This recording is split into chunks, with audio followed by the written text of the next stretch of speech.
ጤና ይስጥልኝ ተመልካቾቻችን፣ ዜና በምልክት ቋንቋ ቀርባሉ።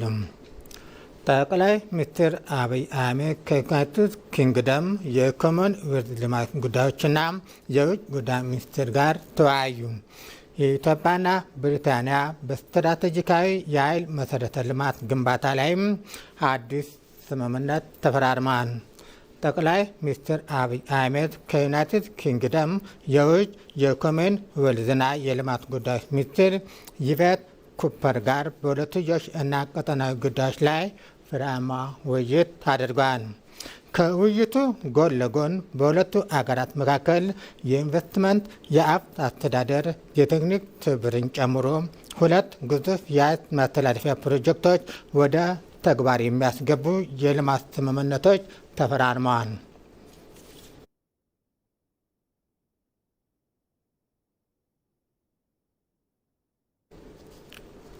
ጠቅላይ ሚኒስትር አብይ አህመድ የሶማሌ ክልል ከግጭትና ከጦርነት ወጥቶ የልማት መዳረሻ ሆኗል ሲሉ ተናገሩ። አመራሮቹ ወደዚህ አካባቢ የሚመጡት ለማስታረቅና ሰላም ለማስከበር ነበር ያሉት ጠቅላይ ሚኒስትሩ ዛሬ ላይ በአንጻሩ ትልልቅ ፕሮጀክቶችን ለመመረቅ እንደሆነ ገልጸዋል። ለሰላም ወዳዱ የሶማሌ ሕዝብ ሰፋፊ የመሰረተ ልማት ስራዎቹ እየተከናወኑለት እንደሆነ ጠቁመዋል። ከነዚህም በሺህ ኪሎ ሜትር የሚቆጠሩ መንገዶች፣ የቤት ግንባታዎች፣ በቅርቡ የተጀመረው የጋዝና የነዳጅ ማጣሪያ የማዳበሪያ ፕሮጀክቶችን ጠቅሰዋል። በተጨማሪም የአውሮፕላን ማረፊያ መስፋፊያ ፕሮጀክት፣ አሁን ደግሞ የሸበሌ ሪዞርት የመኪና መገጣጠሚያ ፋብሪካ ያለበት ክልል ሆናል ሲሉ ተናግረዋል።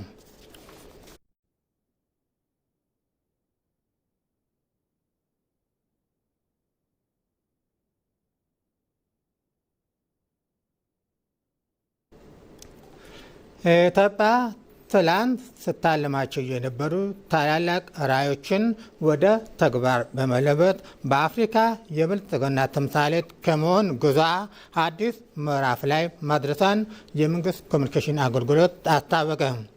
በጠቅላይ ሚኒስትር አብይ አህመድ መሪነት በቀጠናው አገራት መሪዎች በተገኙበት የተመረቁት ግዙፍ ፕሮጀክት ኢትዮጵያ ቃል በተግባር የመፈጸም ብቃቷን ለዓለም ያስመሰከረችበት ታሪካዊ ክስተት ሆኖ ተመዝግቧል ሲል የመንግስት ኮሚኒኬሽን አገልግሎት በጉዳይ ላይ ባወጣ መግለጫ አስታውቋል። የታዳሽ ኃይል ሉዓላዊነትና የቀጠናው ትስስር በምስራቅ አፍሪካ ቀዳሚ የንፋስ ኮሪደር ላይ የተገነባው የአይሻ ቁጥር 2 የንፋስ ኃይል ማመንጫ በምረቃ ስነ ስርዓት የኢትዮጵያ የቀጠናውን የታዳሽ ኃይል ማዕከል የመሆን ጉዞዋን አስፍቶላታል። ይህንን ፕሮጀክት ለአገር ውስጥ ኢንዱስትሪዎች የኃይል ዋስትና ከመሆን ባለፈ ለጎረቤት አገራት የኢኮኖሚ ትስስር እንደ ጀርባ አጥንት የሚያገለግል የሰላም ድልድይ መሆኑን ተገልጿል።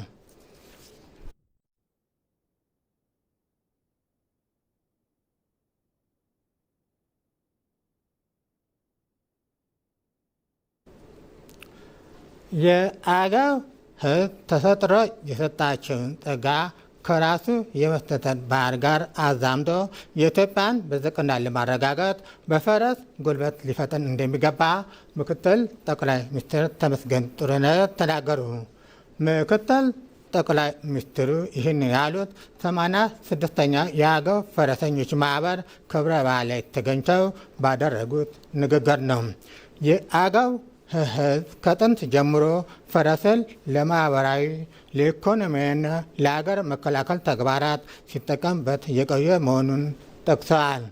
የአገው ፈረሰኞች ልዩ የሚያደርጋቸው ነገሮች አንዱ የኢትዮጵያን ሰንደቅ ዓላማ በፈረሳቸው ላይ ከፍ አድርገው የሚያውለበልቡ ጀግናና ኩሩ ኢትዮጵያውያን መሆናቸውን ሲሉ አብራርተዋል።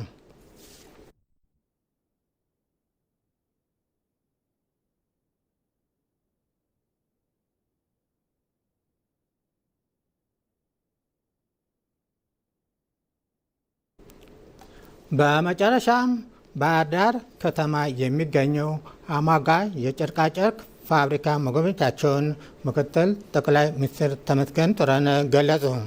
ፋብሪካው በቅርቡ ወደ ስራ መግባቱን በማህበራዊ ትስስር ገጽ አስፍረው የፋብሪካው ተካላ በቅርቡ ሙሉ በሙሉ ሲጠናቀቅም የጨርቃጨርቅ ምርቶች በተለያዩ ዲዛይን ልኬት ማምረት ያስችላል ብለዋል። ጥራት ያላቸው ተኪ ምርቶችን የሚያመርቱና ቀጥታ ምርቶችን ለውጭ ገበያ ከማቅረብ ይልቅ የአገር ውስጥ ገበያውን ለማረጋጋት የሚጥሩ ፋብሪካዎች ሀገራዊ አበርክቷቸው ቀላል የሚባል አይደለም ሲሉም ገልጸዋል።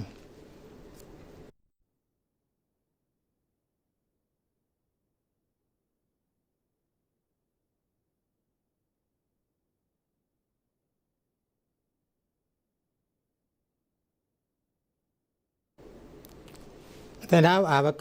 ከቀሪ ፕሮግራሞቻችን ጋር መልካም ቆይታ